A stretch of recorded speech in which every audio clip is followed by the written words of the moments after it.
Hello everybody, today we're going to be tying the size 14 Frenchie with the pink collar. We're going to start this fly off with a Lively Legz Lip Splitters size 14 hook. This is the number 471s.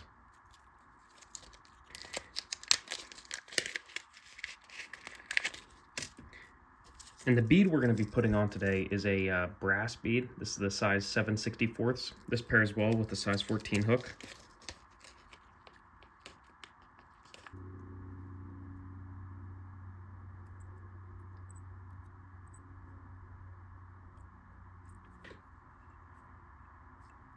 Okay, the thread we're going to be using for this fly is a uni thread. This is the 136 denier 6/0 in black. We're going to start our thread just right behind the bead of the fly. Just making a couple turns there. Okay, now you're going to get your scissors and cut that tag end off right at your wraps. Okay, now we're going to work the entire way back to the bend of the hook. And we're going to be using Mallard flank feathers here, just natural colored. I would suggest you use something like this, where you can't really use this for something like dry fly wings, because it's all twisted and curled up. And what you're going to want to do is just take your Mallard, get the good feathers on top, and just pull them off right there. Try and keep the tips aligned.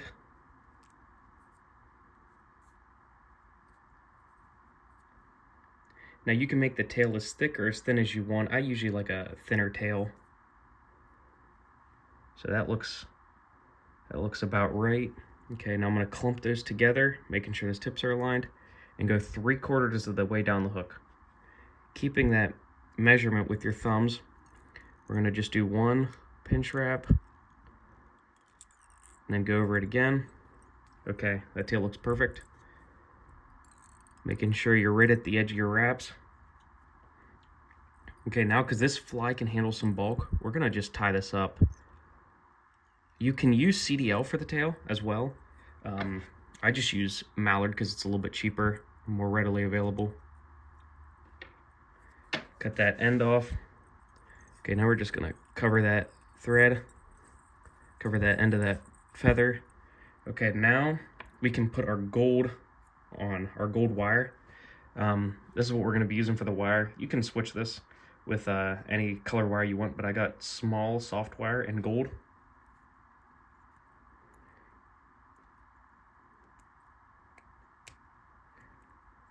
You can just cut off probably about an 8 to 10 inch piece. You can use this for multiple flies.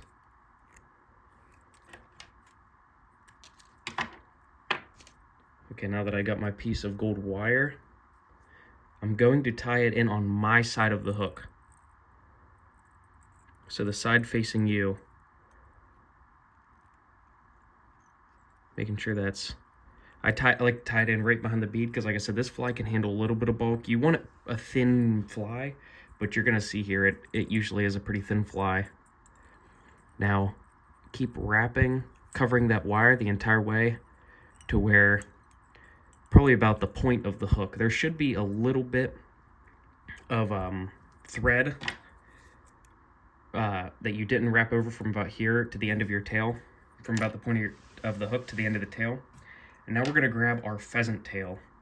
This is just natural colored pheasant tail, and you're going to want to grab something about 7 pieces, but you're going to want to grab it from about halfway down the feather. And the reason why is because you get longer fibers, so you can cover the hook adequately. Like I said, cut your 7 fibers off. Now you're going to flip them to their point. But we're going to cut that point off because they're pretty fragile on the point. Going to cut about, I'm going to say, a size 14 hook down. Getting that out of there. And the reason you're going to do that is because they're pretty fragile. They will break. Okay, now you can tie it in right where you stopped your thread. Now tie this one on top of the hook, making sure that wire also stays. So grabbing both. And that's just to help stop building bulk from the back so you can get a good taper and it doesn't start so thick at the back. Okay, now that we have everything tied in, just work your way up the fly. And I'm going to build a little bit of a taper. Here you can also use something like lead wire wraps here. I usually don't because I like to use split shot to change the weight and not have the weight built into the fly, but some people switch it. Some people also would put tungsten on this. Actually, a lot of people put tungsten on this since this is more of a Euro nymph. So now that we are building a little bit of taper behind that bead, okay, now you can grab your pheasant tail and just wrap it, not too tight to break it, just counter wrap it the entire way up the fly. You can also use hackle pliers here if you get a shorter piece. Okay, you can leave a little bit behind the edge of the bead because we're going to be covering that with dubbing. Okay, now tie that off. Tie your pheasant tail off. Okay, now you can cut it short with your primary scissors.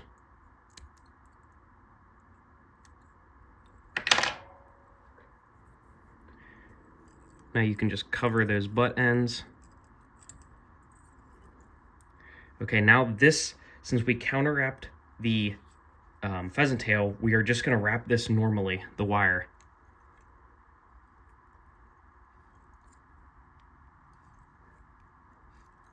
This one has about 5 wraps up the fly. Wrap it once, twice, 3 times. Okay, now that we have the wire tied off, we're going to cut that close as possible with your secondary scissors so you don't dull your main scissors. Now you're going to have a little bit of tag end on that wire. That's actually perfect so it doesn't pull out. I just like to bend that up because everything will get covered by the dubbing collar. And you can use pretty much any dubbing, but I really like this ice dub stuff. It adds a lot of shine to your fly, but not too much.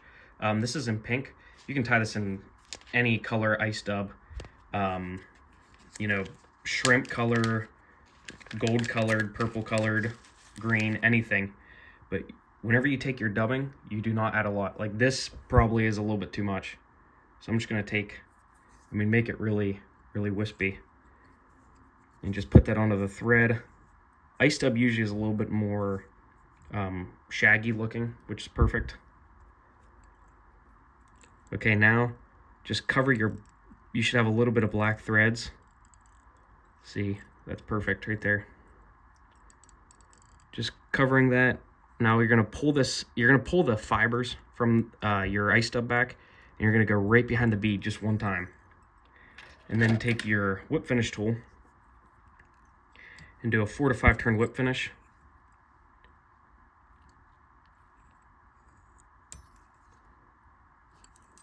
And as you can see, that's perfect. Now take your scissors or your chisel point on the end of your whip finish tool and cut that clean off. And then to finish this fly, anytime I do whip finishes, I always like to add this fly head cement.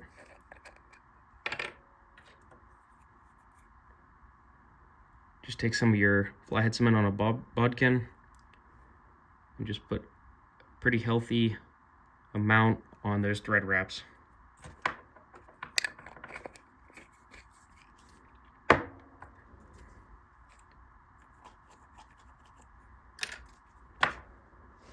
And that's that fly. You can take a little piece of Velcro or your bodkin. I'm just going to use my bodkin here. Actually, I will use a piece of Velcro.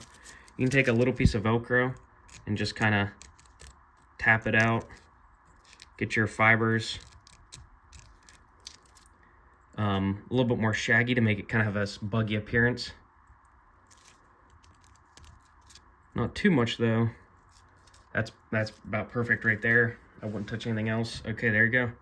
And that's I mean, it's pretty much just a pheasant tail with a wood duck or CDL tail with a hotspot for a collar with that UV, that ice dub, the ice dub UV. It's about as simple as it gets. This thing is a absolute fish catcher.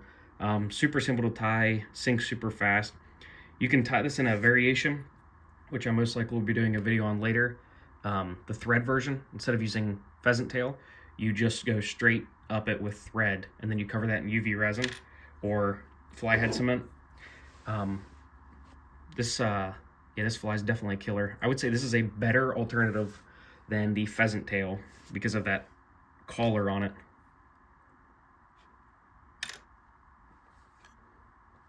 And I talked about that you can kind of switch the style on these with the beads or the tail. But the biggest thing is going to be that hot spot up front with that collar. Here's some of the styles I like to tie them in. As you can see, this is a pretty versatile fly. All of these are absolute fish catchers. I don't really know if there's one certain color that catches more, but definitely I'm going to say one of the top producers is going to be this pink collar. Super simple fly, super easy to tie, definitely good for beginners. Easier than the pheasant tail, catches probably just as much or more than the pheasant tail. It's a must-have in your box.